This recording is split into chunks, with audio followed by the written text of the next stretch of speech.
Listeners everywhere, welcome to the Movie Show with Joel and Ryan, the weekly fix for your screen addiction and a trusted source for discussion of all things film and television. Please keep in mind that for the purposes of this podcast, Joel and Ryan are not acting as journalists, but rather fellow moving picture enthusiasts. All of their opinions should be taken as such. Also, please be warned that while Joel and Ryan may seem like petulant children, they are, in fact, adults who may occasionally use adult language. While they promise to bleep out all the worst words, it's a good bet you will still understand what they were saying. And now, with no further ado, here's Joel and Ryan.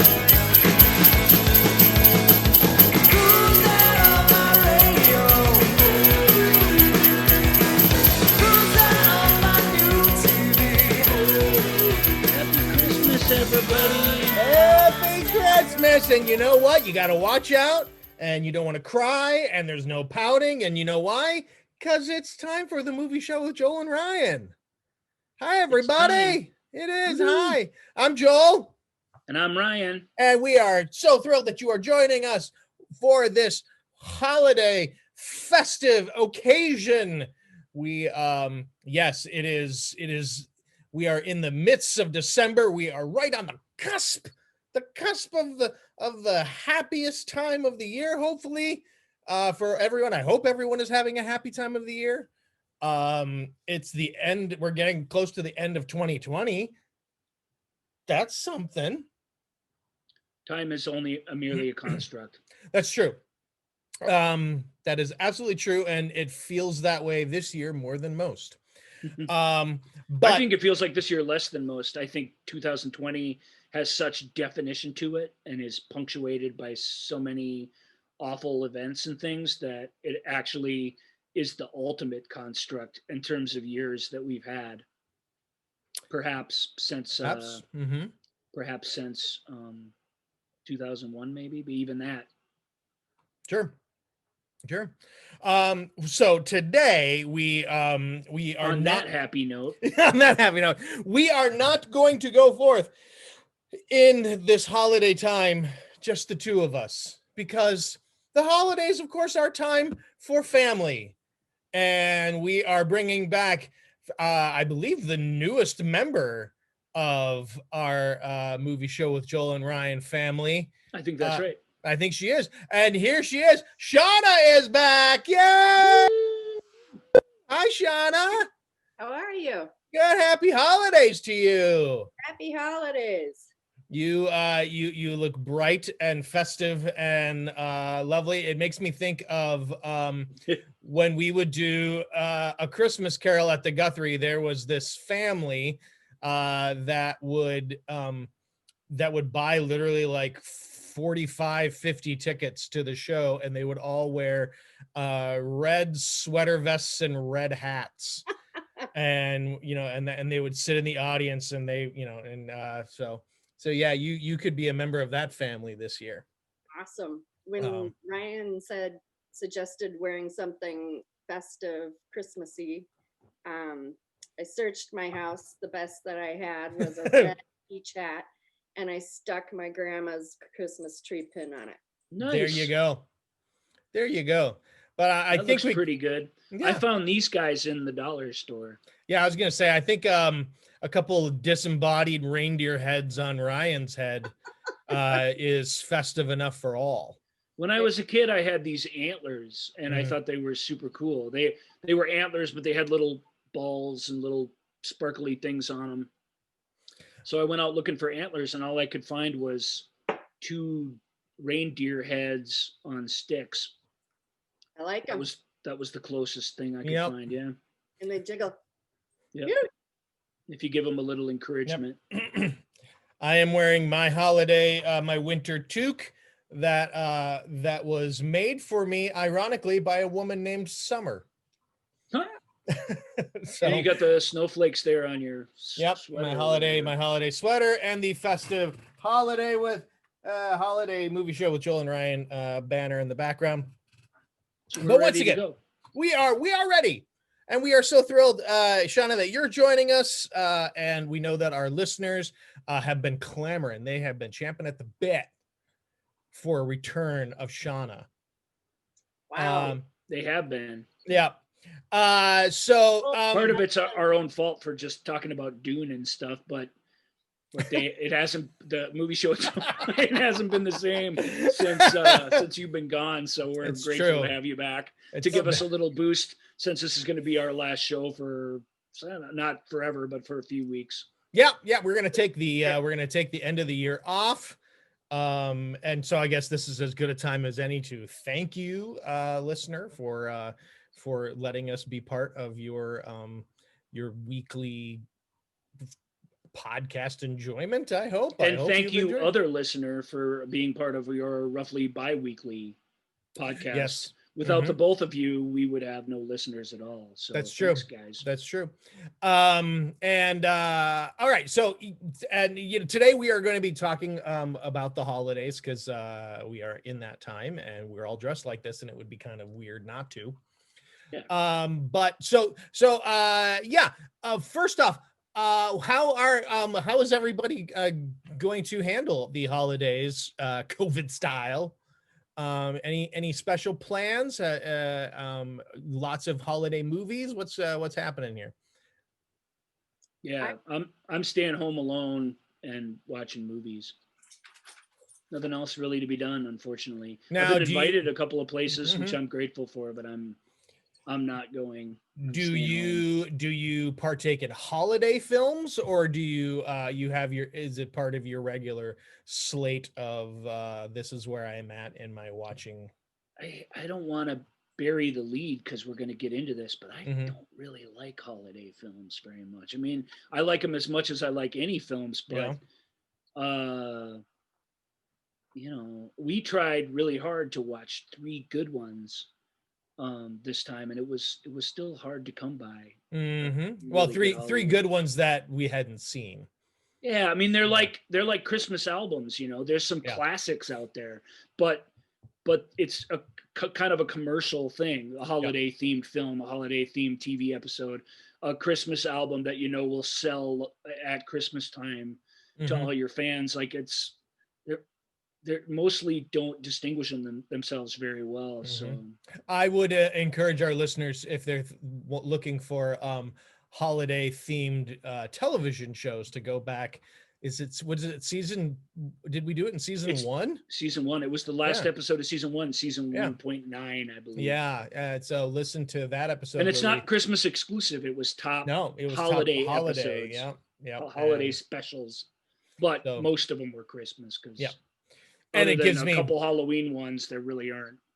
And it gives me a chance to tell people once again to watch the Pete the Cat Groovy Christmas special on Amazon Prime, which is one of my favorite holiday that was on shows. The list. Yep. Shauna, how are you doing? How are you and the fam gonna do the holidays this year? Well, we live in Cleveland now, and Jimmy's family is from here, and his mother and father live here still. But unfortunately his father is sick, so we will not be celebrating it with anybody other than our 3-person immediate family. Don't forget, and 2 Beagle family. And 2 Beagles, yes. That's not nothing. No. That causes a lot of commotion. It adds a lot of excitement. But you have each other. That's pretty cool. Yeah, it's really nice. You guys know we're actually taking off tomorrow. My husband's taking a half day off of work, and we're going to rent a cabin here in kind of the foothills of Ohio, and then come back Monday. And then my husband and my son both have the whole week off. So nice. We'll probably just kind of hang out at home and watch movies. One of the movies that is not part of the show, but is a family favorite and shown every season of the year, is Bad Santa. Oh yeah? Bad Santa is a good one. It's a big one in this house, so I'm sure we'll be watching that. Well, there you go. Nice. We are, it'll just be the wife, the boy, and I. There's talk of possibly, since it's not super cold here in Minnesota, and it doesn't seem like it's going to get super cold. Have you, Shauna, in Ohio, have you been getting any of the blizzards? No, well, The East Coast has been getting blizzarded, but yes, right now they are getting a blizzard. We about probably 3 weeks ago got 20 inches overnight. oh, right. I saw the Beagles experiencing it for the first time, or one of them. That was delightful. Yes. Now I remember. We've had a couple flakes here, but there's nothing out there. Yep, and there's nothing expected for weeks. Nope, it's kind of sad. So it's a brown Christmas here. It's really weird. That's kind of Minnesota.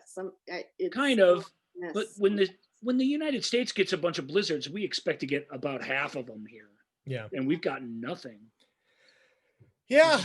So we're gonna, there's talk of maybe doing some outdoor gatherings, at least to hand, so that the grandparents can at least see the grandkids in person, albeit briefly, just to have them, and then we'll either, I don't think we'll open presents outside, but we'll do that over Zoom or something, and let the grandparents see the grandkids that way. And then other than that, it will be lots of not so much movies. I anticipate lots of television programs, holiday themed, and then lots of YouTube videos around umbrellas, snakes, and vacuum cleaners, because that's what we do around here. Skeletons.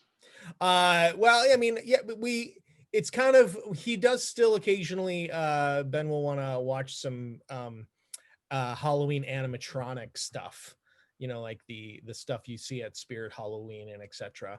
But because that season, we just got out of that season, he's really toggled on. He's learning all about poisonous snakes right now, much to Jennifer and my chagrin, because we're not big snake fans. But I wasn't a big fan of wasps or anything either, and I learned a whole heck of a lot about them this past summer, and they're not so bad. But I have nothing against snakes, but don't get one as a pet. No, that will not be happening. No, but what's the thing with the vacuum cleaners? My son has been in love with vacuum cleaners since he was about 2.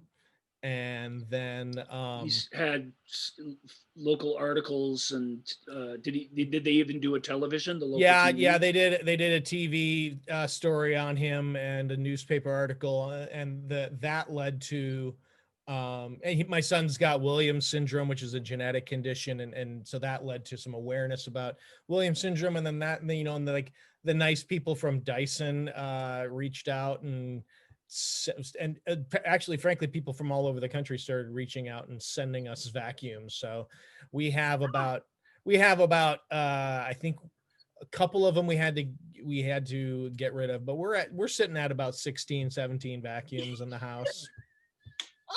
Nice. Yeah, and automatic opening and closing umbrellas are the latest thing.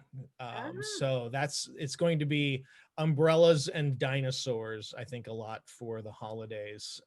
That's what he asked Santa for. He had a chance to Zoom with Santa, and Santa asked him what he wanted, and Santa was not expecting a compact automatic open and close umbrella. And blah, so the and elves are going to have to get to work on that pronto. Yeah, Santa was just like, that's one of those things. Reversible opening. That's the big part. Is they have to open in a reverse fashion. Is that the one that's like a handle and it folds down this way? But then correct. I want one of those too. There, as Santa said, it's one of those things you don't think you need until you need it. Okay, really quick. I like your kid. I want one of those umbrellas, and I love vacuum cleaners. Get out! Really strange. Yeah, he loves. We get in our circle of friends, we frequently get people or relatives of people going, my aunt needs to get a new vacuum because they got a dog with long hair. What should I get them? And so then I'll just turn to my son and I'll say, Ben, here's the deal. And he goes, yeah, they're gonna want the shark. He goes, do they have carpets or hardwood? He knows to ask that. And then he's like, yeah, they're gonna want to get the shark with 0M or and I'm like, okay. Okay, really Sure. quick again, please. I have a spot bot cleaner Yeah. I have a puppy. This is the third spot bot that we are on. We've gone through 2. I have a bison pet hair vacuum. Yep. And a bison carpet cleaner. I'm not real happy with the bison. Now you keep saying bison. Do you mean Dyson or do you mean Bissell? Oh, I'm sorry, Bissell. Yeah. I combined them both. Yes, Yep. Bissell. Yeah. The vacuum gets clogged every time and I have to clean the hair out of the wheel. So please ask your son and maybe we can. I only have a 1-bedroom apartment, but to avoid clogging or any hassle whatsoever, I have a shop vac. Yep. I do. I have a Sears Mhm. Roebuck shop vac, which, Is it a wet dry the shop? boy always remembers what I have in there. Matter of fact, he remembered what I had before I even ever showed it to him, which is really, and that's when he was quite a bit younger. So he's super into them. But yeah, I shop vac, it gets hot and it's a little more labor intensive to vacuum with it, but it just fills up with gunk and then you just dump it out and then it just fill it up with gunk again. It couldn't be easier. You can suck up, if you take the filter out, you can suck up water or juice or whatever you want. Fur, doesn't matter. Small animals, they all fit in my shop vac. And that's, since we're talking about it. Yeah. Hey, everybody, you didn't know you were going to get the vacuum show with Joel and Ryan. It's just and bonus vacuum coverage. Bonus vacuum coverage. We'll send you one of those articles or something, Shauna, so you can see it. Yeah, it was really great. It's really neat. You'll dig it. Yeah, it was really fun. It helped. It helped spread a lot of awareness for Williams syndrome a few years back. It was really wonderful. Okay, really quick. I did look up your Facebook page because just to let everybody know, Joel and I did not grow up together, so we didn't know each other. I looked up your Facebook page, saw your son had the Williams syndrome. Yeah. Williams syndrome, and looked that up. So I actually did a little bit of research. Yeah, I tell people all the time if they've never heard of it to look it up because it's like, it's a genetic condition, but it produces some cool people. There's some, the characteristics of people with Williams are really tremendous. And and it's, obviously, obviously there's big challenges, but there's also a lot of love. Yeah, he's a heck of a kid. So, and like anything, the holidays are always about the kids. And did we talk about TBS cutting off the end of Jingle All the Way already? In the news. Yeah, in the news a little bit. Yeah, I couldn't remember if I brought this up because we tangented. I don't have a little in the news thing, so I did a little teletype for you there. Can you do it again in the clean? Cool. I'm gonna use that and I'll create. Yeah, I'm gonna loop that.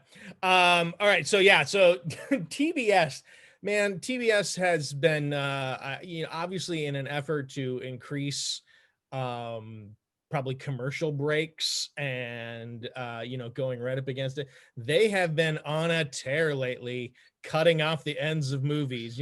When you watch a movie, on especially on cable access or on cable, basic cable stuff. Anyway, they tend to once you get to the end, then they'll do the credits down in the little little tiny window, and they'll launch the next episode or to tell you what's next, so that you don't dare change the channel. Yep, and that's that drives me nuts in and itself. But now they have taken to literally, they'll just go, yeah, you've seen enough of the film.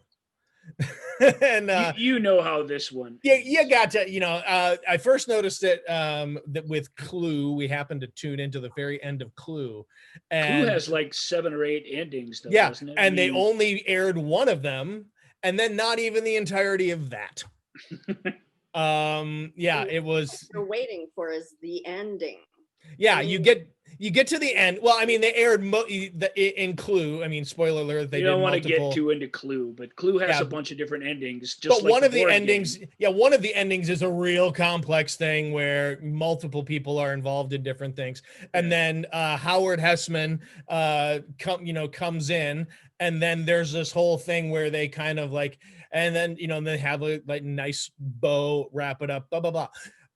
So there's like a good 2 minutes after Howard Hessman comes in, but nope, Howard Hessman comes in, you're under arrest, and then credits, and we're like, what huh? Well, you could probably get away with that during Clue, and people aren't going to say too still much. Feels like it ended, I suppose. Yep. But you do that to a holiday movie, A like beloved holiday movie. a beloved holiday movie like Jingle All the Way. And the outcry was apocalyptic. Yep. Swift and without mercy. So take Jingle that All the Way, which have you seen Jingle All the Way, Joel? Yeah. Well, Shauna and I hadn't seen Jingle All the Way either, but we skipped it for our movie club because we just thought it was probably wasn't very good. Yeah. But apparently people really, really love it. It was obviously it's Minnesota's own Jingle All the Way. It was made here. Yeah, it was made here. America. So we thought about it, but we thought better of it. Yeah, Jingle All the Way. Yeah, and you but people lost their minds. I mean, really, thousands of people reacted to that, went on the website, complained. It was on Facebook, it became a hashtag. Okay. Yeah. It's almost as if TBS were run by a heartless executive hell-bent on only maximizing profit during the holidays. TBS's own Conan O'Brien actually, for everybody, it aired the ending of Jingle All the Way, which of course wasn't the ending of Jingle All the Way, which is pretty funny. That's pretty great. To make fun of their network. But yeah, so so TBS, boo. Coal in your stocking this year. Boo. And yeah, you get the Shauna double thumbs down, TBS. Boo. Yeah, you're done. You basic cable. And so anyway, so we actually it was Shauna had this great idea to it basically started. Now you guys obviously correct me if I'm wrong, but Shauna was basically saying, "Hey Ryan, tell me what movies I need to watch." Yeah, right. And we'll talk about them on the show. And we'll talk about them on the show. Nothing I love more than telling y'all what movies to watch. As you know, if you've been following this podcast at all, that's pretty much the whole ball game. But I still felt it needed a little more structure than that. But what that reminded me of was a book club. Yeah. And so we thought where everybody takes the book home or whatever. Oprah tells you what book to read, and then y'all read it, and then you come back and discuss it. So we thought, well, let's do that. We'll call it the Joel and Ryan and Shauna Movie Club. Yes, because we like Shauna, and this provides a nice excuse to just keep bringing her back. And to have no real great reason to do it. Correct. It works out awesomely. So correct. And so obviously for this inaugural Joel Ryan and Shauna Movie Club experience, we have chosen holiday films. Now what we classics, yeah, it's movies that people consider holiday classics, but that we hadn't really seen. Shauna and I hadn't seen any of them, believe it or not. With their reasons, I can't speak for her, but there are reasons I haven't seen them. Joel, you'd only not seen one. Yeah, but it has been a long time since I'd seen one of them, and so it will feel like new. There'll be bits that I remember, but and one of them I know very well. But the three movies that we are going to should we unveil all three of them and then start at the top? One at a time. One at a time. if you clicked on the show, you already know what they are. That's so true. Let's That's true. Nevertheless, let's just reveal them on its own. Oh, okay. So the in first case movie you stumbled onto this show by accident. Yep. The first movie, yeah, if you're just like hit random and then you were scrubbing around on your thing to miss the intro. The movie we assigned Shauna to watch. No, this is actually, we're starting with the movie that was assigned to me to watch. And that was But none of us had seen this one. None of us had seen it. The 1989 Canadian American masterpiece, Prancer. I gotta say, a friend of ours from college, Ryan, Paula Jean, now Mitchell. Paula Jean Mitchell, now Paula Jean. Sorry, there's your whole name, Paula Jean. Paula Jean, well, she put it on Facebook. She put it on social media about how she was like, hey, have you watched Prancer yet? You got to watch one of the greatest holiday films. I love it so much. And I chimed in, saying, hey, well, we're going to talk about it on the movie show. You should give us a listen. And now I feel like, Paula, if you are listening, I'm sorry. Prancer was not good. Prancer is an hour and 45 minutes. I don't get back this holiday season. Like your hour and 45 minutes is so valuable. It really is. No, it was hard to watch. I mean, it's 89, so there, 89 was a great year for movies. Sure, but it hasn't, but I mean, it shows its age a little bit. Yes, a lot. Really? What's particularly 89 about it? It felt like a 50s movie to me. Oh, well, I mean, there's not as many mullets in the 50s. Way less swoopy hair.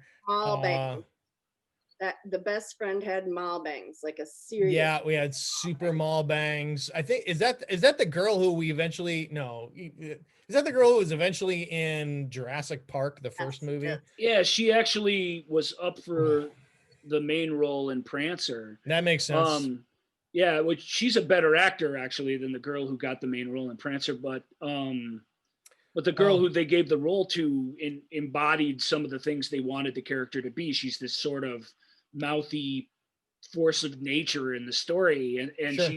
she kind of was that way a little bit in real life, so they cast her because of that. Ariana Richards, she's in a whole bunch of stuff because she's actually a good actor. Mm-hmm. One of my favorite bits in Prancer is that little she does the I don't think I really believe in Santa anymore when they're in the cafeteria or whatever. Yeah. I thought that whole, and then when she changes her mind to save her friend's feelings, like you get the sense of the little kid's faithfulness in the whole affair, which sort of drives the movie along a little bit. But I didn't hate Prancer. I had a little problem with it, but the problem didn't come up until the end. I thought for a late 80s family Christmas movie, it had a clever idea. The town decoration falling apart and Prancer literally on this they stretch this Santa and his reindeer sleigh across the main street or whatever. And while they're doing it, one of the, whatever paper mache or whatever they're made out of. Yeah. Plastic reindeer falls and crashes and breaks. And this freaks the girl out. And it's like, we're going to fix it now and put it back up there. Right. And then later that same night, she discovers an actual reindeer in the woods that she assumes is Prancer. She assumes it's Prancer because, of course, the old poem must have, the reindeer must be in the exact order of which they are named in there. So it was Prancer that fell. So this must be Prancer. Mm-hmm. Yeah, I mean, I don't really know what to say. It didn't work for me. I didn't like it. Everyone was, I love Sam Elliott, but it was like, I'm going to put my surliness at 11 and see if I can top it for the whole movie. Well, like you say, Um, I think it is a neat idea, but it is not the greatest script and it's certainly not the best sure, made film in America. Made by Joel, made by John John. D. Hancock, Yeah, John D. not Hancock. John Lee Hancock. Hmm. We've done a very poor job of differentiating between the John Hancocks on the movie show with Joel and Ryan in the past. So we want to make sure you know it is John D. Hancock, Yep. who is largely responsible for Prancer. What do you think of Prancer? Did you hate it too? Am I the only one who I'm going to defend it a little bit? I loved it. Did you? Okay. Yeah. I mean, Yay! in Good. a super schmaltzy kind Yeah. of just going back to childhood, acknowledging the schmaltziness of it and the it's a childhood story. I liked it. I liked it a lot. I mean, not a lot because I'm an adult, but Right. But you watched saw what would have been valuable in it had you saw it when you were younger. If you absolutely. spoke to the inner kid in you a little bit. Yes, I think that there was some pretty good suspense in it. I think it was very endearing. I think that, you know, the way that they made Prancer seem kind of human and, you know, with the noises that he made, and you wanted him to be able to fly in his It's a space. very good reindeer performance. Yes, boo. Having seen a Boo. lot of digital animals interact Yep. with humans in some of these big movies lately, the magic and sort of unpredictability and, you know, what's it going to do, that spontaneousness of having an actual animal in your film, I definitely appreciated that. So I'm with you on that level as well. I really liked how it felt like the 1950s. It looked like the 1980s.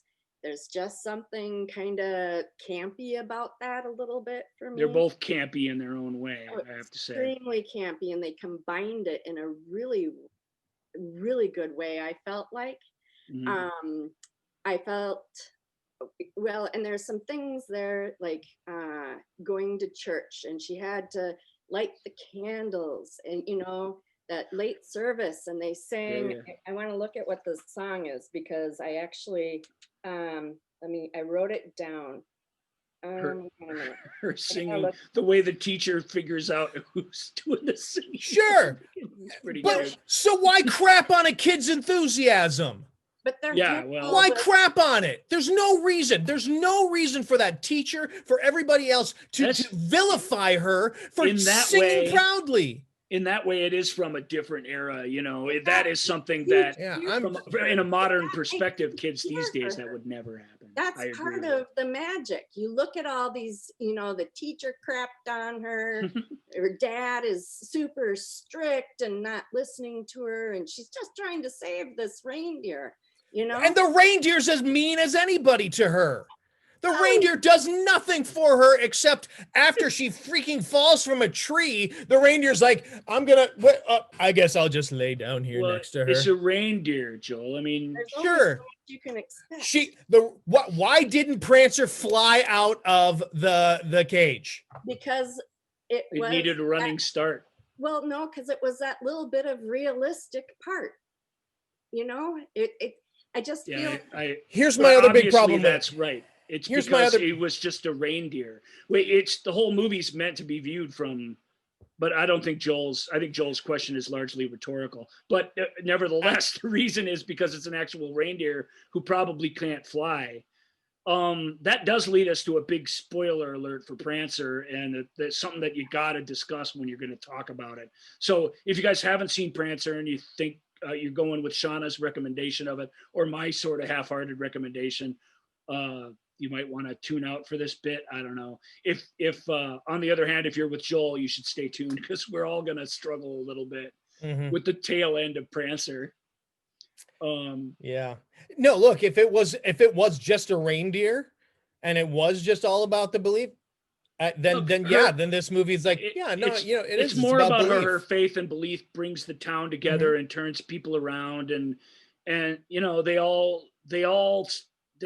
really believe what she believes, but they start to believe in her, and they start to appreciate you know, her Mm-hmm. faithfulness in the story. That's to me, that's what it. And they is just about. welcome themselves and barge in on this dude's house and farm and stuff. That's a little weird. I agree. It It's reminds me of a Halloween movie that I really like called the Woman in White or something like that. It's got the same sort of, it's a present day movie that has that same sort of weird nostalgic sort of throwback stuff with the mean teacher and everything else. And it's hokey, you know, it asks a lot of you as an adult to buy into. Mm-hmm. It helps a lot. Like we talk all the time. There's another movie where this is very relevant for me coming up on this list. We talk about the time with Michael about how, you know, if you watch something when you're a kid and it affects you when you're a kid, you do kind of tend to forgive it as time marches on, even when it gets a little silly to you as an adult. When you come to something as, you know, like just as sort of just overtly, bizarrely earnest as Prancer as an adult, you know, it either worms its way into you and gets to you or it doesn't. But I didn't find anything objectionable about it. You have to suspend some of your adult beliefs. And this kind of brought me back to that. Like, I wish that I would have seen it as a kid, because I think I would have really liked it. And there's some other things that I really liked about it. I love Cloris Leachman. Yeah. I would have liked to have seen the movie that she was in. I think she's pretty funny. Because she was in a very different movie to me. I don't disagree with that. But so I'm like, yeah, I would have liked to have seen that movie. Right.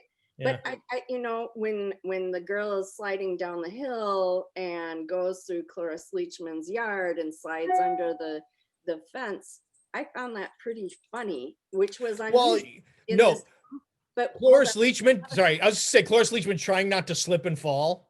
Yes. Was spectacular. Right. Yeah, it was pretty great. Or when the vet was there and the girl was Harry Dean Stanton trying to out grumpy Sam Elliott. No, that's Abe Vigoda. Abe Vigoda, sorry. Yeah, it's Fish.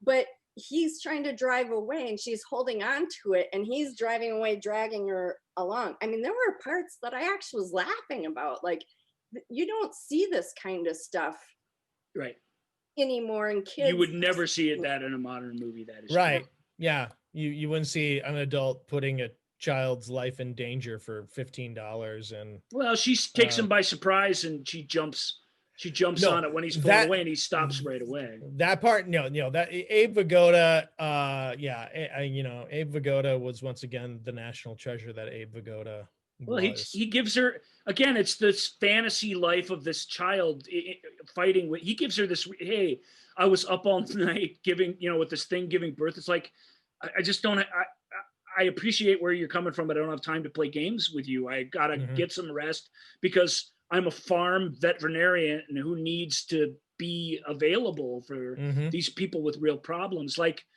I dug that. That bit was well written. He was an interesting character that Abe played pretty well. So I thought that was cool. I liked that moment.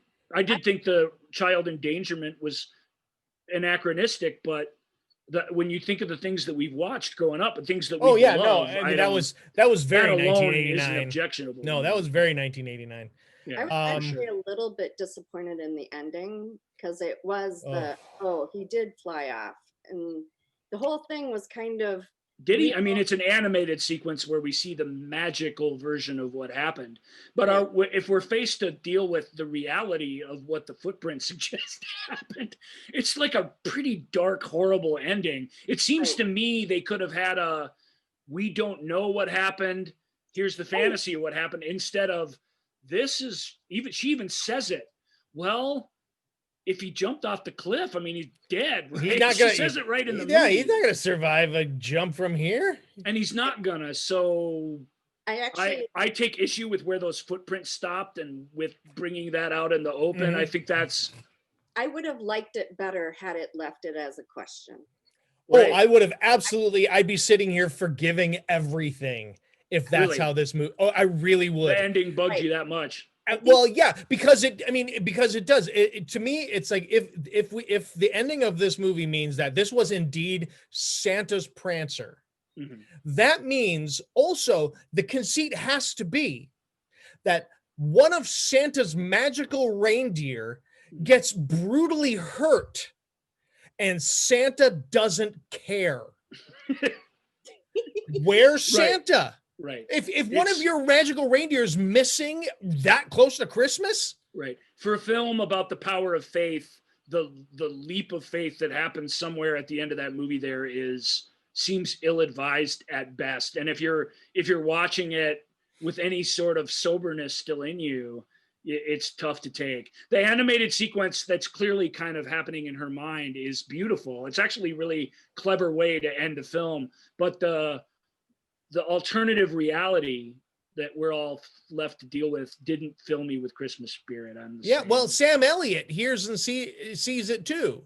So but he's her father, and he's grown a bit during the movie, and he's going to let her believe what she believes. He's not going to, and he's a farmer who's not going to be outwardly horrified by an animal dying. So I don't have a problem with him. It's really, and I don't have a problem with her either. It's really the writers of that film didn't know how to end the film. The magical part of the film, like you can just tell they didn't know quite how to do it, and they did it wrong. Although it hasn't stopped legions of people from loving Prancer. I mean, people really, really adore it. It's it really is a Christmas classic, however we might feel about it. But yeah, I mean, again, maybe it is the sort of thing. Again, if you saw it as a kid, maybe it is just this nostalgia filled, wonderful, warm.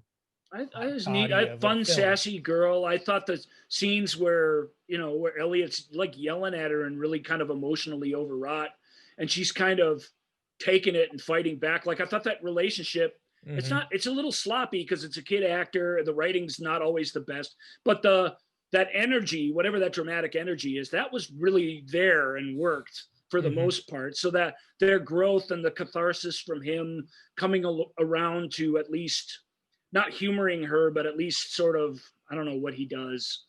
He buys into her value of what she thinks and stuff. And like you say, the whole town suddenly does as well. Yeah, I would like to, again, because by that time, but by the point we've reached in this movie, I'm not loving it. So when we get to the point where she's sick, she's injured, etc., she's up in her room and they have this surprise, they all come like caroling, or they all come to sing to her at her window.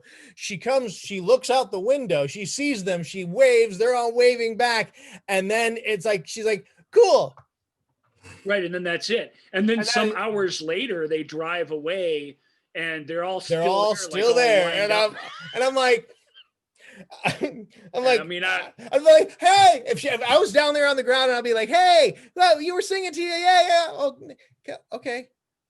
That's inexplicable. It doesn't make any sense. But guys are applying adult, right. Look, I said, by this point in watching it, He was checked pretty done. Pretty done with the shenanigans. I thought that was silly, but silly doesn't really ever bother me. The very, very end, though, it didn't bother me as much as I was just like, yeah, okay, of course. The end annoyed me. Like I was pretty good through all of it, and the character development, the rawness of it, while it's still pretty, like you were pointing out, Ryan, the writing wasn't that great. It's a child actor and whatever. It was still pretty raw for what you see. I felt like there was pretty good character development. Following through till the end, and then the ending just disappointed me.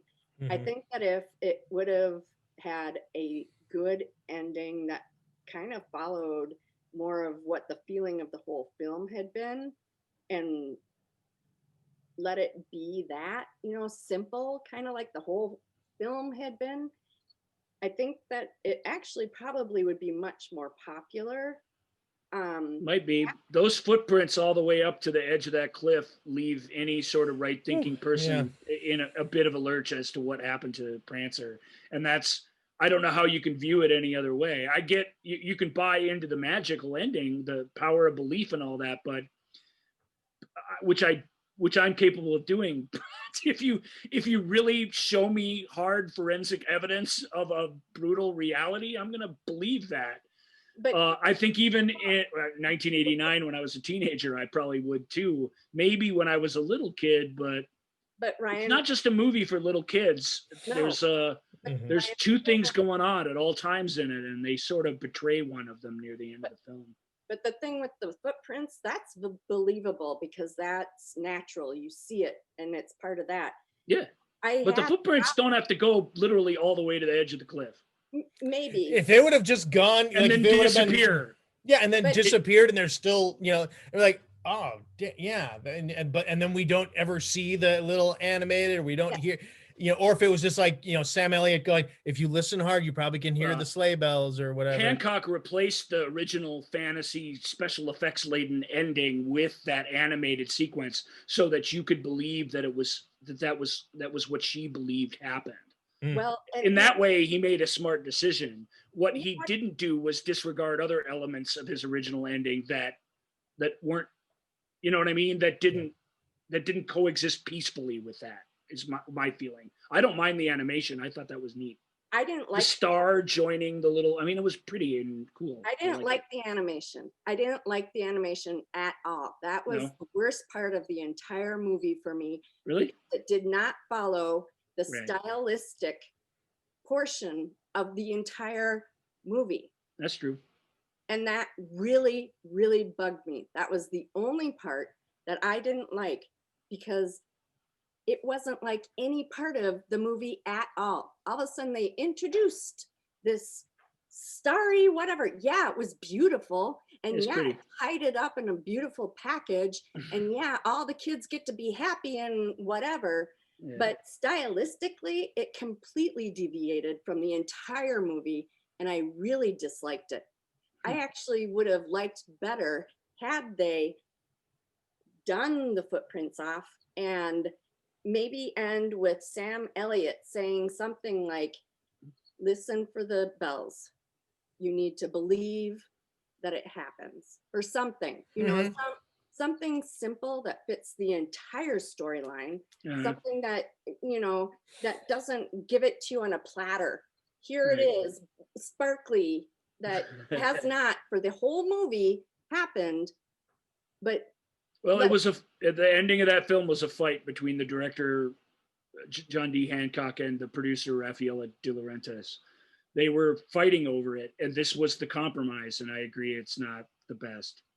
It's not the best. I think the movie would have been much better. But I sympathize with the animation because what was really planned and what the producer wanted was this massive, you have to believe in magic, whoever you are, sort of special effects extravaganza, which he got her to submit to this little animated sequence to try and have it both ways. And none of it really works. But if we actually saw Prancer come down to that cliff, jump, and rejoins, I mean, in photorealistically rejoin Santa's sleigh, I mean, I would have been where Joel is. I would have just been, you can't have that. Oh, there's a really interesting film with a really similar ending that means something totally different that we should try and watch sometime. It's called, let's remember this for future movie clubs. It's called Radio Flyer. Oh yeah, I love Radio Flyer. I haven't seen it. But Joel, you'll agree with me that if you fundamentally misunderstand what happens at the end of Radio Flyer, you're going to leave that theater feeling pretty upset. Yep. Yeah, so it's an interesting movie to talk about in that way. Let us move on. Let us move on from a Prancer. And maybe we could throw Thelma and Louise in there too, talking about flying off the cliffs. Flying off the cliff. And then we could talk about the ending of Grease with them flying off in the car. That'll be our trilogy that night. But again, my apologies. Our apologies to our dear friend Paula Jean. But my apologies. I didn't like it. But you're all adults now. I don't think there's many kids listening to our show. So Prancer is what it is. Nothing we're gonna say is gonna take it away from you. It's still there in all its glory. So. But it does have some problems, and it doesn't really solve a lot of them. As much as I really like the premise and the setup and the kind of feel of the thing. So Ryan, the movie that you were sort of chiefly assigned was the you know, again, one of these not not your prototypical holiday movie, No, but but truly a holiday movie, as Yep. opposed to just some movie that takes place during the holidays. Yeah, it's not a holiday movie like Die Hard is apparently a holiday movie. Right. This is a holiday movie. Dennis Leary, Judy Davis, Kevin Spacey, 19, what year was it? 1994, The Ref. Yeah, Ted Demme's The Ref. I love The Ref. This was by far my favorite film of the three.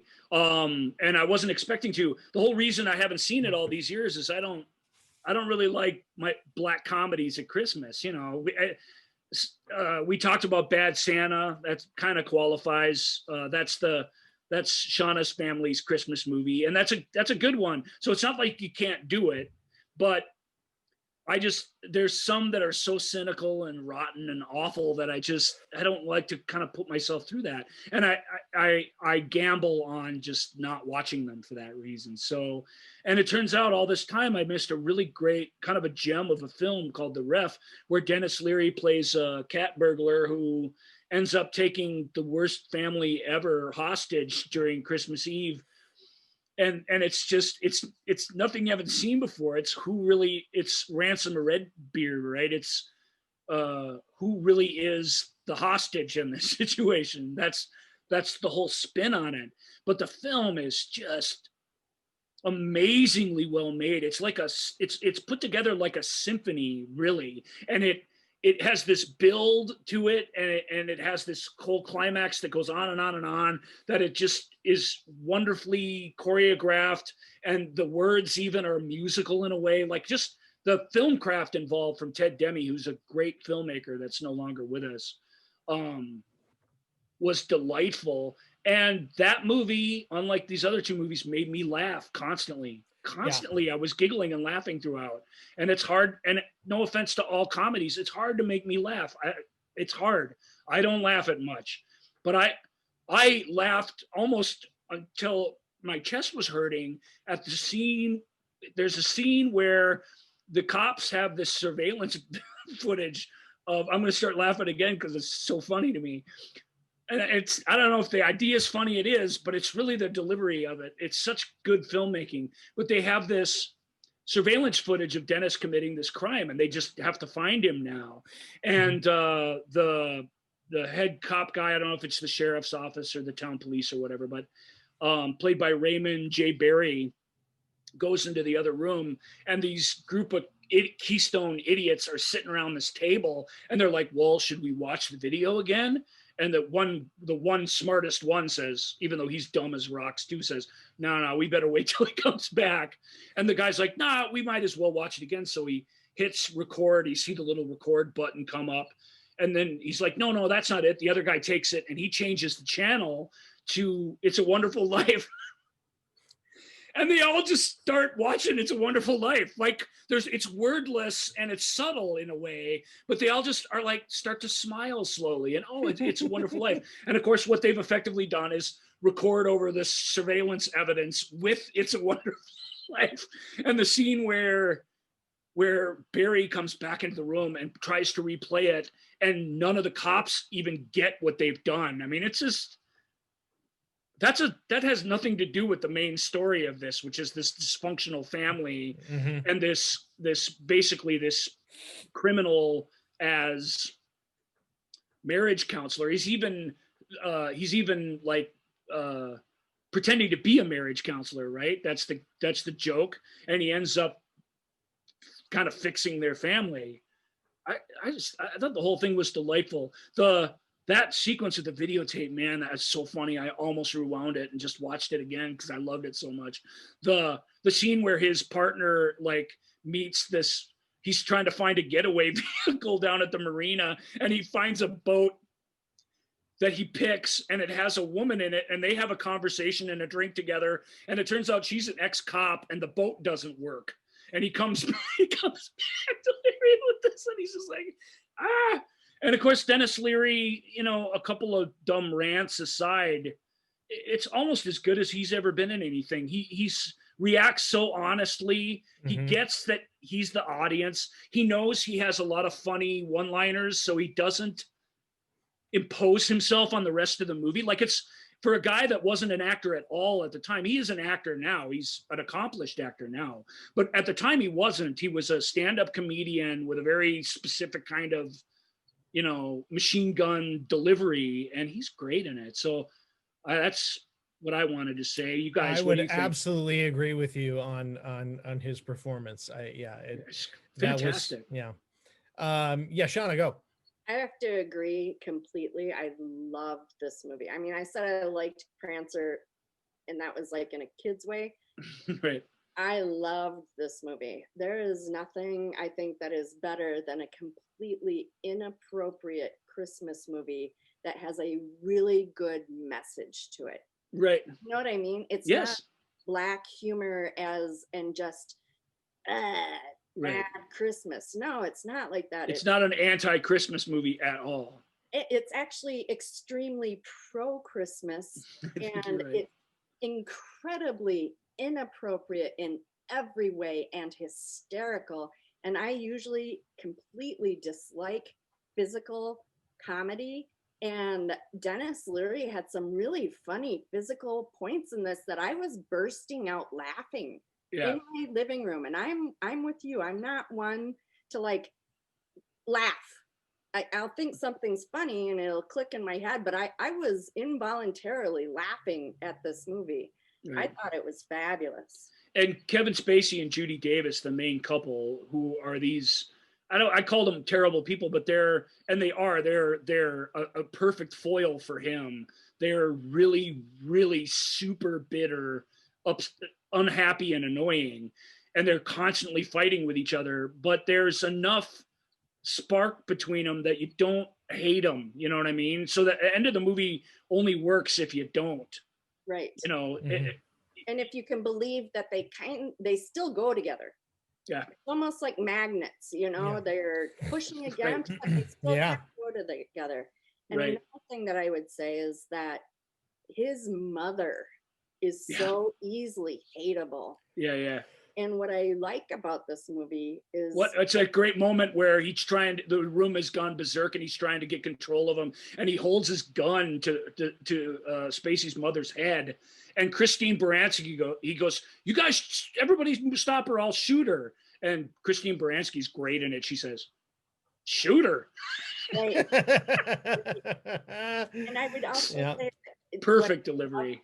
What I love about it is kind of anybody that's ever had a family member, and I have a couple, that you sit there and you grind your teeth and you're like, God, I'd really like to tell them the truth, Right. And that's what happens in this movie. I mean, all the truth comes out. Nothing is left under the table. Truth. I sort of feel like that had to be that very sentiment was probably like the kernel, the genesis of this idea of like, well, what if we could just say what we really wanted to say? And then how do you get there? How do you get to a position where you can just say that? I agreed too. I don't remember seeing Christine Baranski in anything before this. I mean, I'm sure she was, but she was on a sitcom. Oh, was she at that point? Yeah, she was. I can't remember. She was the Sybil Shepherd sitcom. I don't remember what that was, but she was her best friend on that. Was that just Sybil? Was that? Sybil. That's right. Yeah. Okay. That makes sense. But if you didn't watch that, I didn't watch. This was taking the world by storm. And of course, I didn't like Christine Baranski. She was so good as a younger woman at playing these obnoxious, awful characters, and really just in a wonderful way, just letting the ugly hang out there. That she's spectacular now. That her appearance started with The Good Wife, and that she plays the same character on a CBS All Access show called The Good Fight, and the amount of nuance and interesting, fun stuff that she's capable of is unlimited. But when she was brought into something like this, she was a ringer to be a really forceful, kind of obnoxious person, and she plays that to the hilt. And yet you feel for her husband, and you know what I mean? Like you feel like they grow and that everything's going to be cool. It's kind of amazing. Yeah. But I know that person too, that person where it's Christmas and we do everything in a certain order, and you blah, blah, blah, blah, blah, and you blah, blah, blah, blah, blah. Like, she totally gets that and nails it. Yeah. Was she in Radio City or some show? I think it was Canadian. Hold on. Oh, where I just had her here. There it is. Let me pull up her. Well, I mean, she's a really good actor. Yeah, she's had a terrific stage career as well as TV and film. All My Children, Equalizer. Yeah, Sybil was the big thing for her. To me, that's the first time I saw her where I really recognized her as a recurring thing. Yeah, and she was the wisecracking girlfriend to our main character, and Sybil Shepherd is not she's fine, but she's not a comedic genius, and she was on a comedic show. So the whole thing was based on the wacky people around her, and Baranski got to just shine on that show because of that. That brings up a point I wanted to bring in again. That you had a great point about Dennis Leary and his understanding of his function in this movie. Because at that time he was like the hot, cool guy. I mean, that's what they marketed this film as is the this, it's a Dennis Leary, oh, you're not going to believe Dennis Leary in a Christmas movie, can you believe it? What they had was a high concept idea, and of course they tried to market it as a star vehicle. Right. It was not a big hit at the time. Yeah. But because he was really, teenagers who thought Dennis Leary was awesome, chain smoking, ranting Dennis Leary, were not going to go see a Christmas movie. And, so they kind of missed the boat on that, but it's become something of a classic, and I really believe it deserves to be. That's a movie I'll watch again soon, and I had never seen it before. It's also weird. A movie that I would recommend I've recommended it to people since I watched it for the show. I've recommended it on Facebook. I recommended it to my husband, and I wouldn't recommend many movies to my husband. So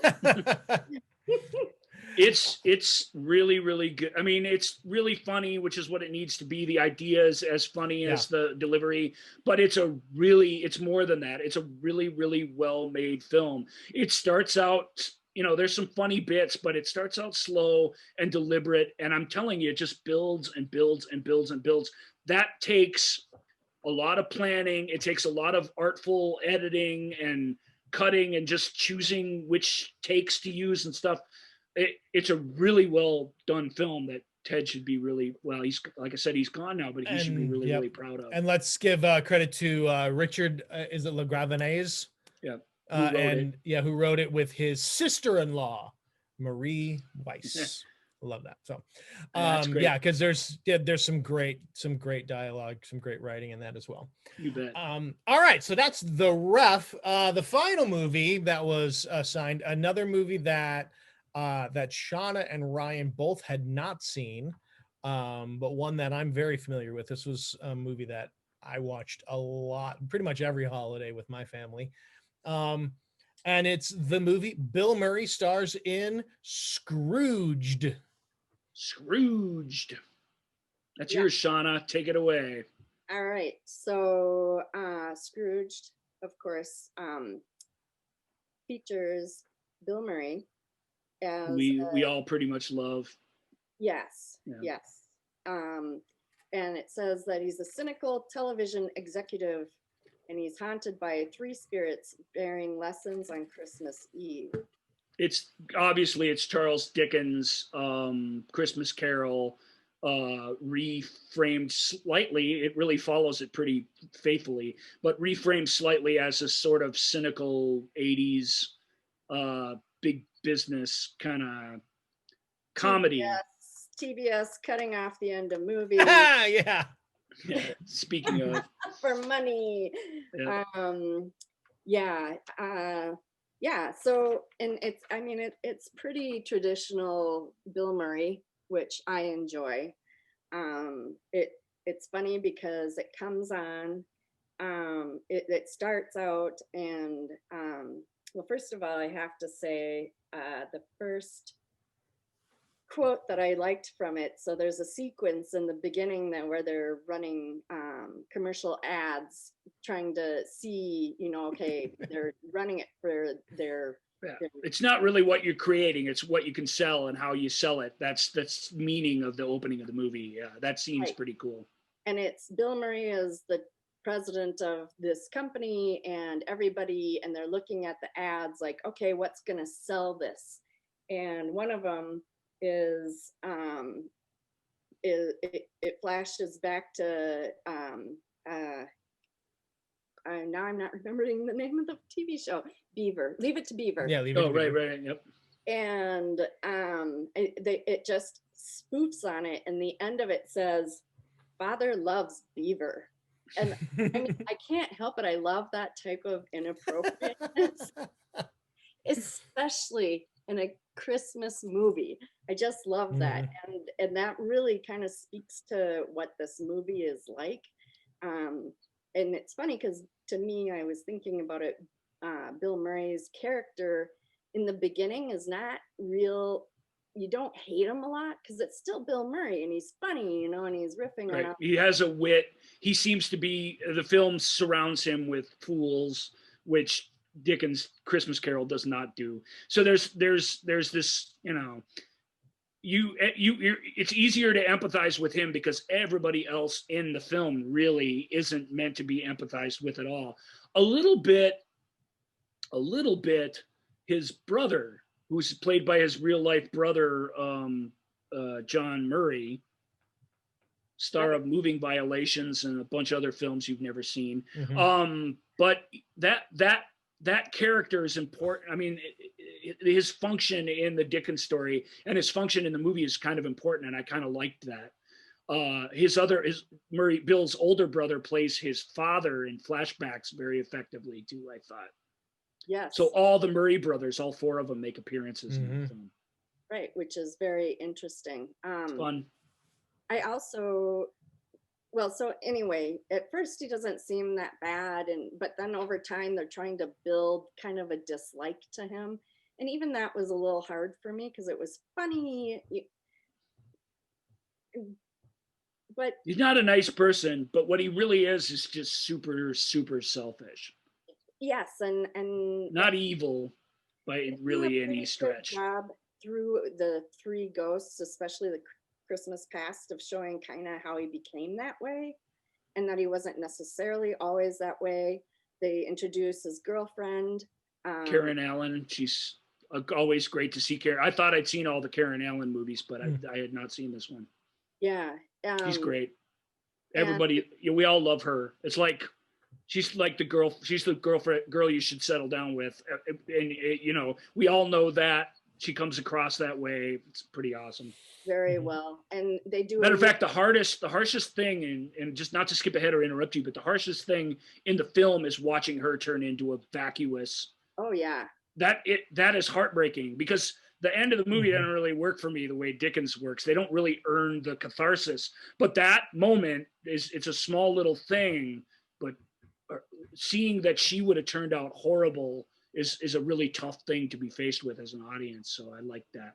Ryan, that actually was probably the most real, or brought out one of the most real feelings for me.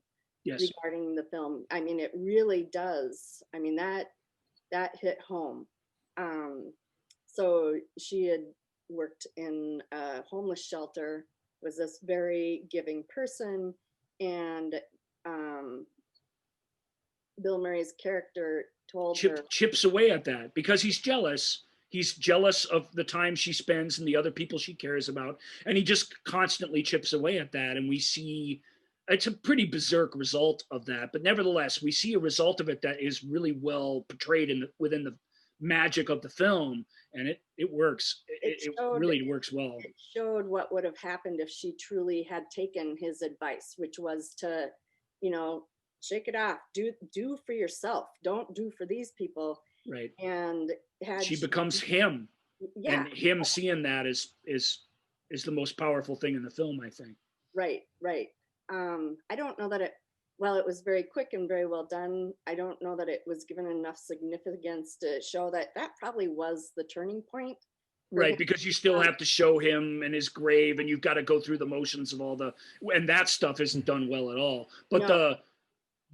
that's the one thing where I kind of believe it. And I have to say, Murray, the film has 2 secret weapons. Obviously, the first one is Murray.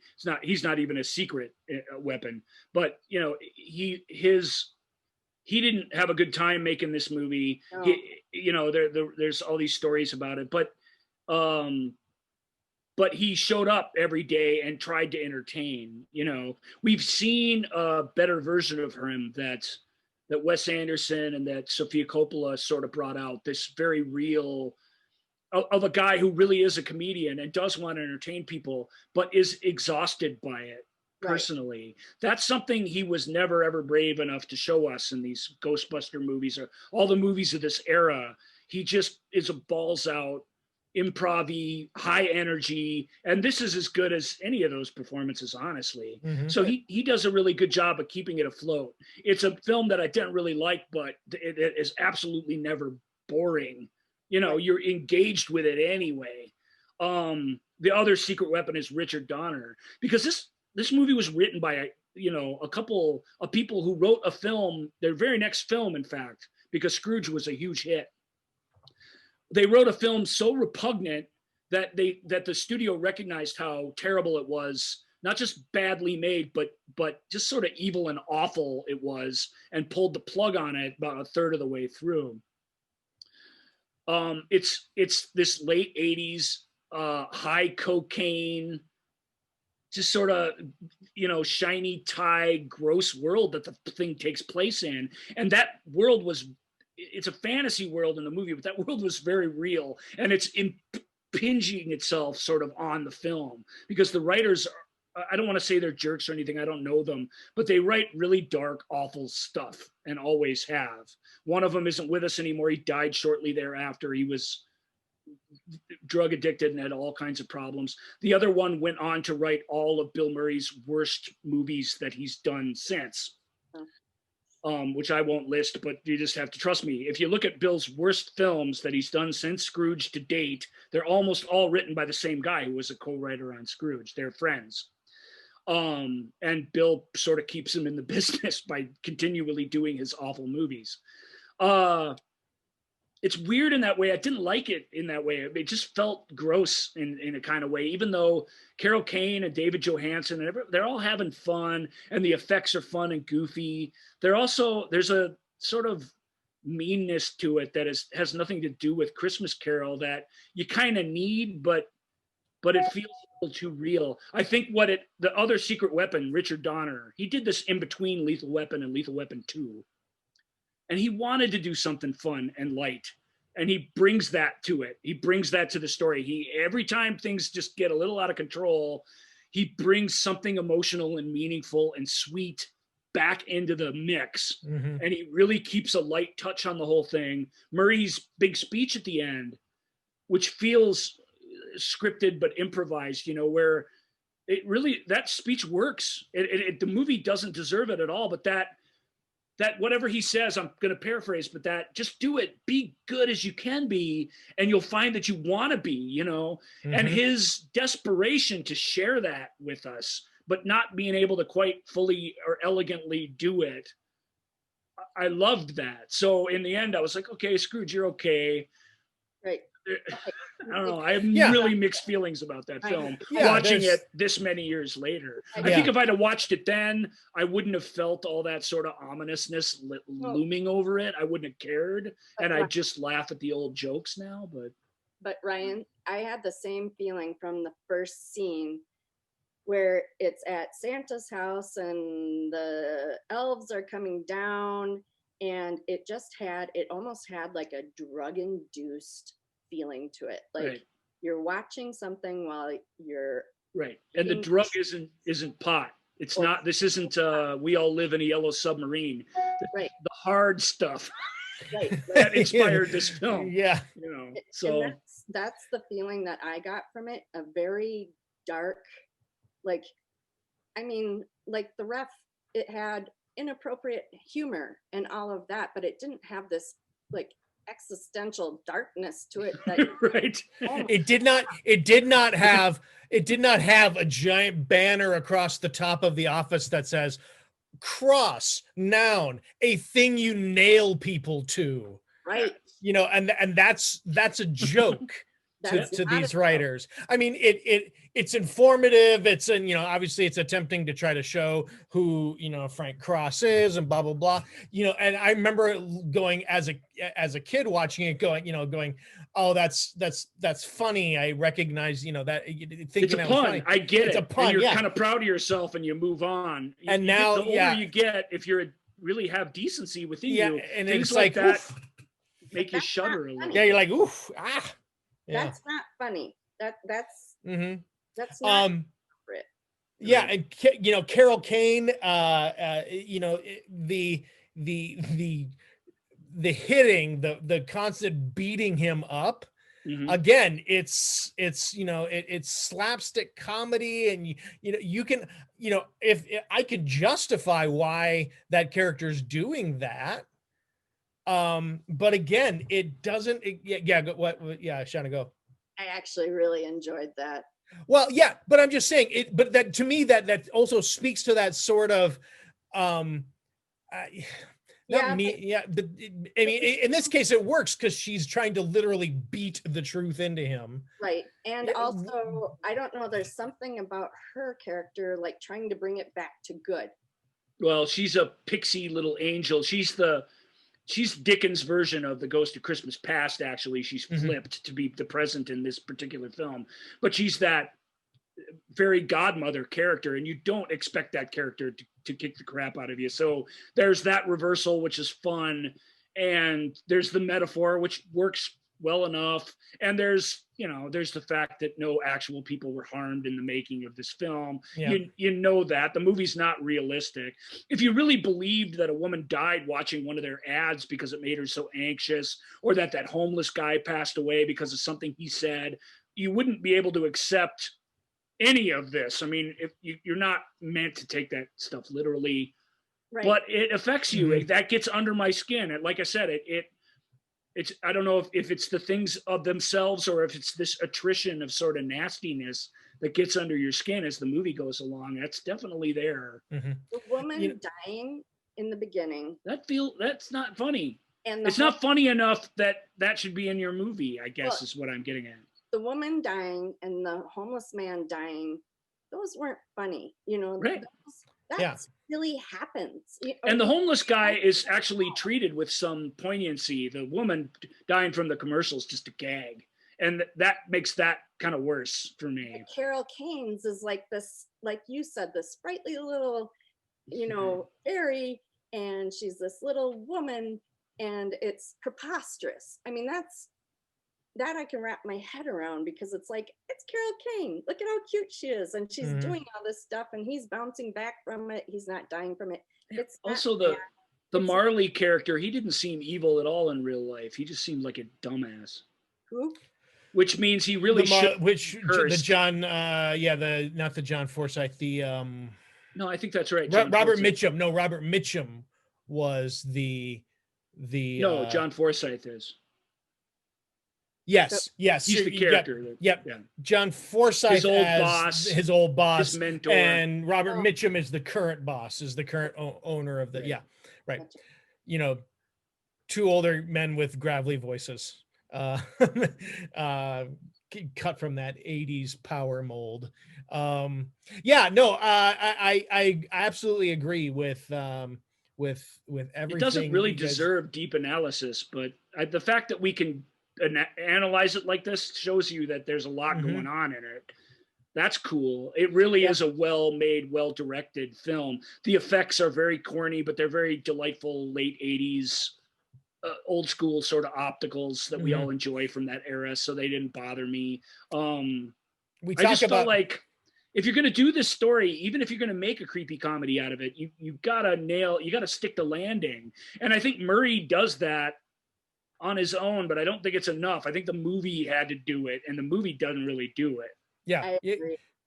You're you know, with the way we talked about Prancer and the ambiguity of that ending, or the weirdness of the ending of Prancer, really you know, it just makes the rest of the movie, you know, don't, you know. But Scrooge, that final speech, that ending, the Helps. Put a little love in your heart, sing along, and if you know, and if you're You know, watching. yeah. And if you watch it in the theater, he's like, you know, which I did, and he's like, all the people on this side of the theater now, you know, which by the way, TBS cuts off now, of course, every single time because the credits are rolling. because the credits are rolling.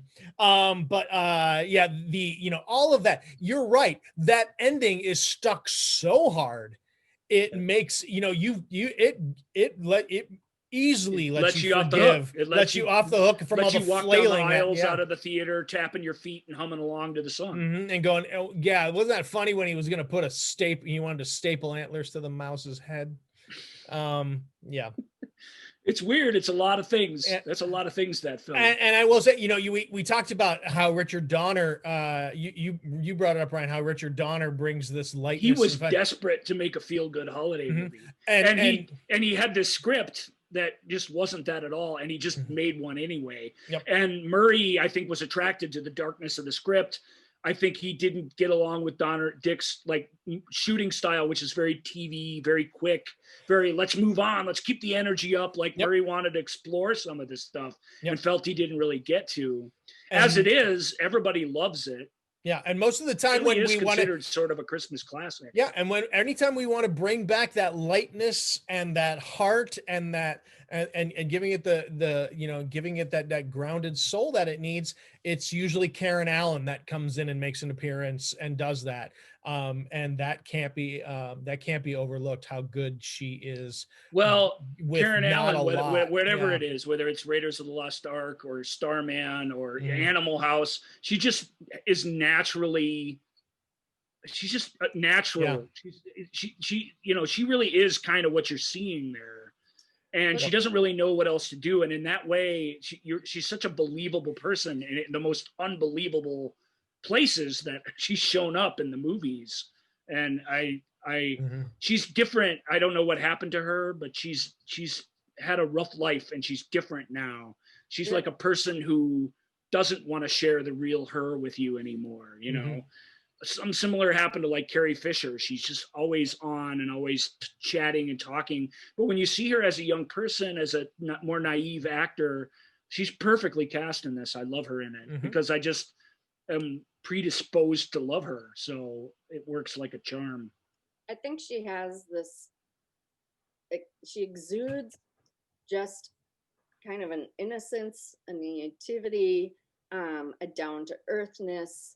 Yeah. You want to take care of her, and you want to be taken care of by her. That's really all she wants to do. So to reject that in any way seems absolutely criminal. Right. And you know, that's how I see it as a lonely single guy. I'm like, why can't Karen Allen come into my life and take care of me? Oh, I can split time with the homeless. 60-40 even. I'm down with that. Are you, so dear listener, are you a Karen Allen type that loves the dulcet sounds of Ryan's voice every week? Please reach out to us at askjoelandryan@gmail.com. That's the place to do it. Indeed. And I will make sure I will vet the email and then I'll forward it on to Ryan if I feel like that you might be a match and he can swipe right. So that'll do it for our inaugural movie club discussion, holiday edition. Yeah. In the future, at the end of the movie club, we'll tell you the next movies we're going to watch so that everyone can watch them together and we can all get together and have our club together, you and us. We didn't do that this time because we have a theory as to what it's going to be, but we don't know yet. So we got some ideas. We got stuff cooking. Oh yeah. It's going to be fun. I have a quick question. Is there any way that we can have like questions pop up that should if we when we to have a little on-air production meeting, when we announce it, we can get people to to if they do, they don't always ask us questions. Nope. They don't always respond to our quests for interaction. Because I say things like, hey, do you want to tell me how unbelievably wrong I am about Prancer? Then you should at the movie show with Joel and Ryan page on Facebook, or at Ask Joel and Ryan on Twitter and guys, Instagram. If we don't you audience, don't believe us when we say, do you want tell us how wrong we are? We really want you to do that. I mean, we want to talk about stuff, we don't always agree. It's fun. They're just movies. It's fun. Right in. And we'll try and announce it ahead of time so they can ask us what different things. That'd be great. But just don't get your heart set on that, because they may just not do it. It's true. We do like the sound of our own voices. And too, it seems so the more we beg, the less they're willing to fulfill our dreams of writing into us. However, we do have a couple questions, right? And I will say, I have a Christmas wish. What's that? And that is for the listener to reach out to us more next year. Yeah. That's what we all want. That is my Christmas wish. Are we going to do questions? Yeah. Let's hit it. Here we go. I'm going to play the question thing. Okay. I have a question. Who gave you the right to play God? What the hell's going on out here? Why do I bother? What is the point in doing anything? How dare you! What more do you want from me? I have a question. You got one? I got two. Do we have time for two? Sure, we'll see. All right. Do you have to care? Do you have to care about? Yeah. Do you care? Do you have to care? Do you have to care? Just in general. Let's talk about that. No. Do you have to care about the characters? Yeah, you should try and care. Moving on. How about, do you have to care about the characters in order to enjoy a movie? Ooh, I know what I think about this. What do you think, Shauna? Do you have to like the people in the movie for you to get through it? I don't know that you have to like them, but you have to care about them. And that might mean that you hate them, or you love them, or you know what I mean? You can't just not whatever. You have to be emotionally engaged in some way. I think when people say, and all people, forgive me if I'm incorrect about this, I think when a lot of people say, oh, I didn't have anybody to care about, or, I didn't have anyone to root for in the movie or whatever. I think that what they really do mean is they want to follow a story of people that they like. They don't want to spend 2 hours with people they don't like. I think there's a lot of audience people just truly feel that way. And this is why those people are wrong. Well, they're not wrong. About 92% of the time, that's what a movie's trying to deliver for you, right? Mm-hmm. There aren't many movies that set out to send you on a trip with a character you don't like or you don't admire. But there's some that do, the one that comes immediately to mind, although there are a ton, is There Will Be Blood, which is packed to the rafters with people that you don't really like. But the film engages you in some way that you do care about the fate of them to some degree. So I kind of agree with what Shauna is saying. You're engaged with them emotionally, even if you're embarrassed for them or angry at them or whatever. And in their moments of light, I do find myself rooting for bad people. I do find myself not wanting people to get caught. And even when bad guys get busted, I do sort of not like extra poetic justice being thrown at them. Like, I always think it's enough that they got caught. They don't need to be humiliated. I don't know if that makes any sense, but this is how I interact with characters. Like, my empathy engages with them, even the bad guys. So I don't know. I really think the answer is no. You shouldn't have to. The storytelling's an exercise in empathy, and you should try and exercise that muscle. Try to do it, no matter the circumstances, and see. But what were you going to say? I would say it's a very American culture thing to want to like everybody and to have every ending wrapped up nicely in a feel-good way. Right. Mm-hmm. And quite frankly, that's not life, first of all. And maybe, every once in a while you want to get away and have this, fantasy time that you can just be happy. Lord knows I want that too at times, but that's not reality, and it doesn't really grow your way of thinking. If you can watch a movie like There Will Be Blood and understand where the main character came from and what he had to do to build his oil company, by the end, yes, you hate him, or you really are like, he is right. You're not if you're a normal right-minded person, you're not associating with him very directly really throughout, but certainly more and more as it goes. Right. But that's part of the film is coming to that understanding. And this is his life. I agree. This is his life. Yeah. It was very hard, and it led to a very hard person. I mean, that's what I think. I mean, the truthfulness and the artistic presentation of that, I think, is better than any happy ending. Yep. I find that to be really a good film. Yeah, the word care, we tend to have care has the connotation that it has a positive connotation. When you care for somebody, it is a like, it is an empathy, or not. But I agree with you, Shauna, what you said. You have to have some feeling. And as long as you have a feeling towards somebody, you may be willing to go on that journey, even if it's, I hate that. Well, it's the reason why people initially, like, I remember saying, or reading or watching Private Parts, the Howard Stern movie. It's the reason why people hate watch things or hate listen to things. It's that I hate that guy. I need to know what happens next. So, that you can have the only time that that you're feeling about a character, if you have no feeling, it's maybe it's because you don't trust that character, whether it's intentional and being an unreliable narrator or unreliable storyteller, or it's the bad filmmaking or bad storytelling. People want somebody to root for, even what's his face in Breaking Bad. He's not a villain; he's an anti-hero. Yeah, but that has the word hero right in it. You know what I mean? And we're going through an era of very popular anti-heroes, but it's you don't want to be emotionally disengaged. I don't subscribe to the idea that we should hate watch things, though.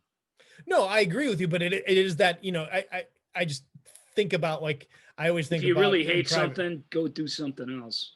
Seriously. Right. But and nowadays hate watching, it's the equivalent of doom scrolling, where people are on Twitter scrolling through looking for that thing that's going to anger them. Right. They're just, people are looking for an emotional reaction. Or they just want to belittle something to make themselves feel better. I mean, I do that all the time, so I'm guilty of that. I get it, but I don't endorse it or think it's a positive kind of behavior. Right. Okay. So let's do another question. Oh, no. I have a question. Perfect. I love that.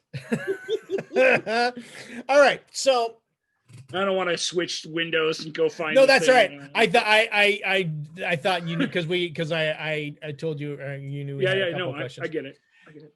So it was recently announced that breakdancing is going to be an Olympic event. I found out about this on a little thing. Shauna, I don't know if you wrote it or a mutual friend of ours did announce that, but we talked a little bit about it in there.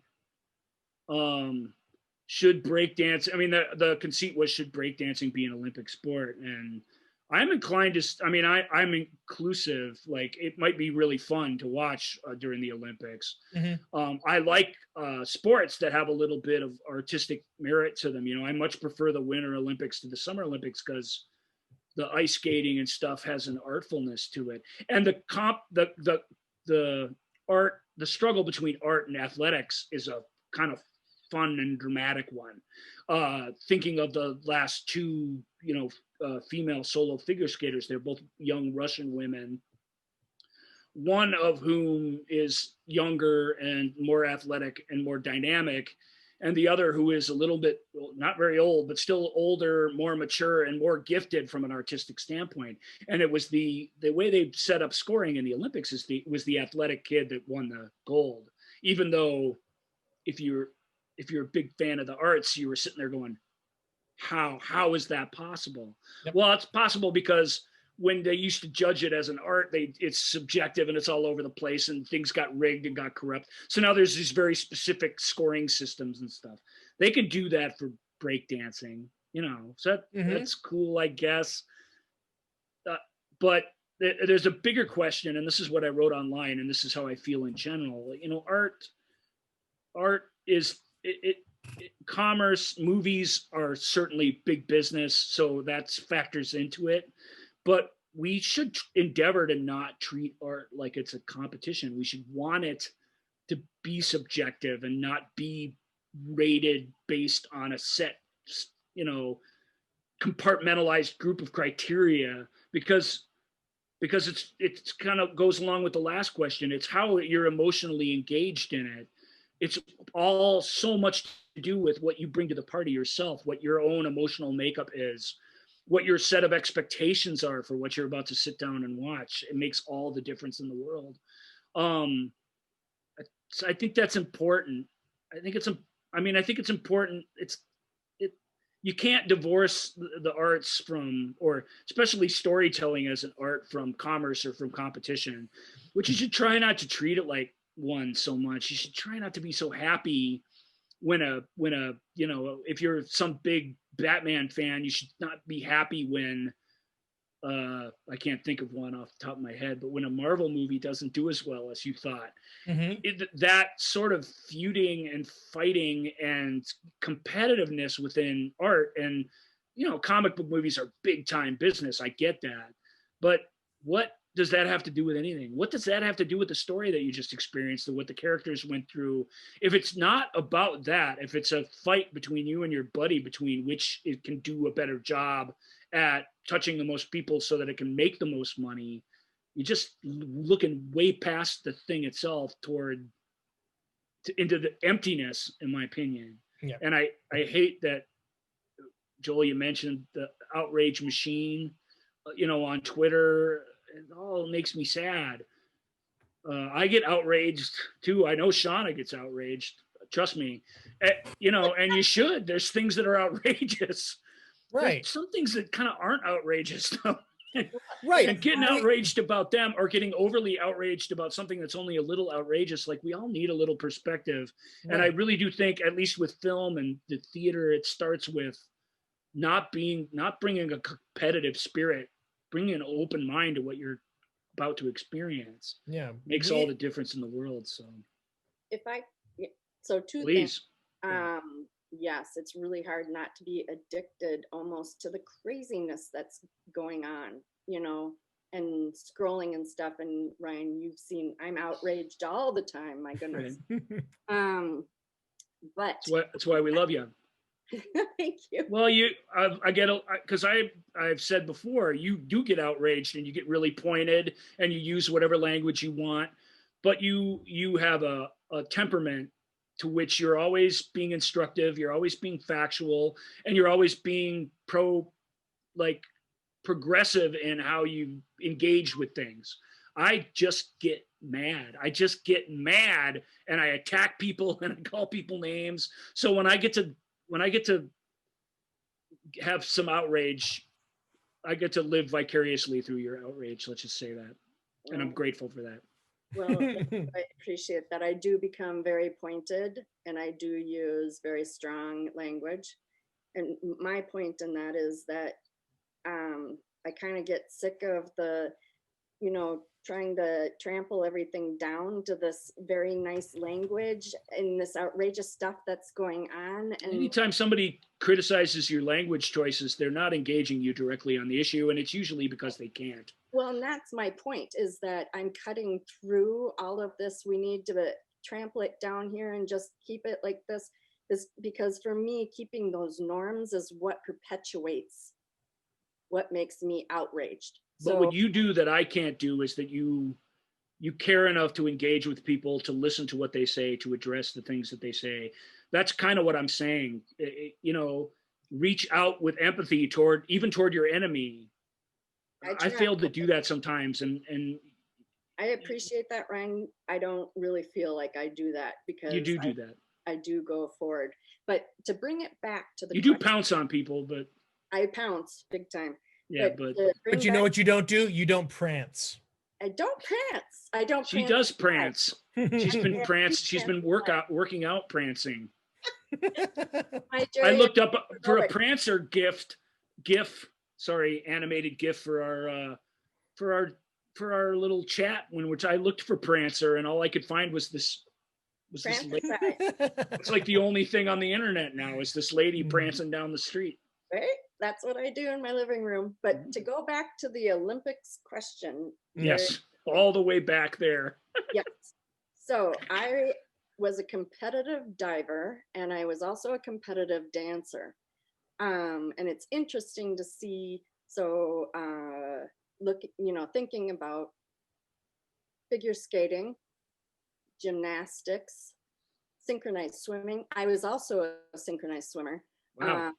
And what goes into these sports. So my husband would say a sport is something that you can see that they achieve something, as in, like, you make a basket, you make this many points, you cross this line, you're the winner, Mhm. this type of stuff. And that's what these artistic sports just do not have, because the artistic point of it. So it's a little bit hard, because I acknowledge very much and appreciate Ryan's point about, the artistic point of this. And it's really hard. That's very subjective. But then you have the athletic side of it, which is you do a triple axel, you get this many points. That's more difficult than this particular move. Same with diving. Diving is a little bit easier because it's not artistic so much. It's much more of, okay, this many flips, this many turns. Gymnastics, synchronized swimming is actually extremely difficult, and that is a very athletic sport. But it's hard. I mean, where do you draw the line? If it was purely artistic, it wouldn't make it into the Olympics. At some point, you have to have those moves, and I don't know how breakdancing, I don't know how that's going to happen, but We'll find out. Yeah. right. But at some point you have to be able to judge the athleticness of it also, and it's kind of like, Maybe even primarily the athleticness. Yeah, and that's the big thing that's gonna have to happen. It's yeah. I mean, I've always said there are sports and there are athletics. And, to me, a sport is something where two or more individuals or teams are diametrically opposed to do something, whether it's I'm going to cross that finish line before you, or right. I am The competition of it is inherent in what it is, as opposed to the competition, which is the thing that drives like any athlete or any. Yeah, and there is no denying the extreme athletic ability it takes to do dance, gymnastics, cheerleading. I put cheerleading in there. Those are athletics, because you are an athlete if you are doing that. And so breakdancing, I don't see. I mean, it'll be curious to see what is their scoring system for breakdancing. right. And it's like, is it, do you how many pop and locks do you have to do? Is it, so yeah, it's. But the larger point I just want to come home to is that because you're totally right. It's you can make a scoring system and stuff that's fair and that works. But those of us out in the world need to. I just think when you come to something artistic, we need to be open to not judging it by its Right. set of criteria. We need to try and let it affect us and move us. And then what do we do on the show all the time, right? It's countdowns and stuff. But notice it's always stuff that we like. Right. And we have top always this, said, or top that. We do countdowns so we have something to hang our film discussions on. Yeah. We don't really, it's a big secret, but we don't really care about the order, this or that necessarily. We don't sweat that stuff very much because all we're really trying to do is just talk about this stuff and analyze the stuff. And we don't do negative ones, even though we've been asked to. Yeah. because we don't feel like bringing I mean, sometimes it happens on its own and whatever, that's part of it. But we don't feel like pointedly bringing negativity in the world. We're trying to celebrate this stuff. And it's a lot easier to do if you don't pit this stuff against each other, like for real. We're talking about the criteria by which things have to be judged. We, for some reason, as a society, have chosen the criteria by which we judge films is the amount of money they make. Now, obviously, the amount of money that a movie makes is important because that's how the business keeps going, and that pays for other movies, et cetera, and it shows us kind of. I mean, everyone knows the Transformers movies are bad, and yet they still made jillions of dollars. Right. You really can't find someone on the street who will tell you they're good. Sure. That's a little weird, but typically a big hit movie shows you that something about it penetrated the imagination of the country, and that is a merit-based system in a way, but it's just not the only system, and maybe shouldn't even be the most important system. Yeah, it is. It is not just by just saying, well, it didn't make that much money, so therefore it is bad. Or even, you didn't make any money, or you lose. Yeah, you lose. And then dismissing it's a shame. I hate to see that. We need to try and not do that. Well, and I will say that's something that I think we bring up. We've brought up. It's come. We haven't brought it up directly, but it's come up where we'll say things like, "It did." Well, we talked about it just in this show with The Ref. The Ref was not a box office hit because of how it was marketed. It was marketed as this star vehicle. We suspect. It's hard to say, but and Dennis Leary has this. That's kind of what his theory was. It was like, well, all the advertising was like MTV and Dennis Leary and blah blah blah, and that's not what this is. And so it therefore, endeavors really hard to. You feel the effort that it tries deliberately not to be that. Yeah. So, and so it's because it didn't make money. We can't say, we shouldn't say that, well, it's not as good of a holiday film, or it's not as good. It should, or it's a bad thing. It would be nice if there was somehow, and award shows. I have strong feelings about award shows that I won't get into here as to why they also should not be a criteria. That's its own show. That's its own show. Although we play that game too. We talk about the awards and what should or shouldn't win awards. That's fun. I mean, it plays into it, but it's not the whole story. Yeah. So that, I think that will, I'm sorry, Shauna, I feel like I may have cut you off. Was there anything last? Okay. No, I'm good. All right. Anything else you want to say? Merry Christmas, everybody. Merry Christmas. We probably all talked enough, haven't we? Christmas. It is time. Happy holidays. Happy Diwali. We are so grateful to have Shauna on the show. And yes, Shauna, we're thank you have so her much. More. That's our New Year's resolution. So thank you. Bring it. Get ready for much more. Shauna, get ready for, we're going to take a break here for the next couple weeks and enjoy our undetermined amount of weeks, maybe even a month, but we'll be back in the new year with a whole new round of shows. We have a whole bit. We have a bunch of things planned. We have topics we are excited to discuss. Obviously, we're going to be talking about the year that was in movies 2020. We Episode also have 100 is coming, baby. 100. That's coming down the pike, and and we're gonna see if there'll be some, and then who knows, in 2021. Ryan and I may actually get to be in the same room again and do this show. So thank you so much for joining us, not just for this episode, but dear listener, if you have listened to us throughout this season, thank you so much for letting us be part of your life this in 2020, in this weird year. We hope that we brightened your day maybe a little bit.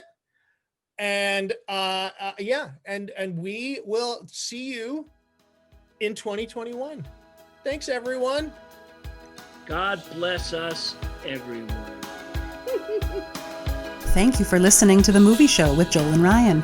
Remember, all views and opinions represented in this podcast are personal and belong solely to the speaker and do not represent those people, institutions, or organizations that the speaker may or may not be associated with, unless explicitly stated. None of these views and opinions were intended to malign or deceive. And now, Here's the producers, circa 1982, to play us out.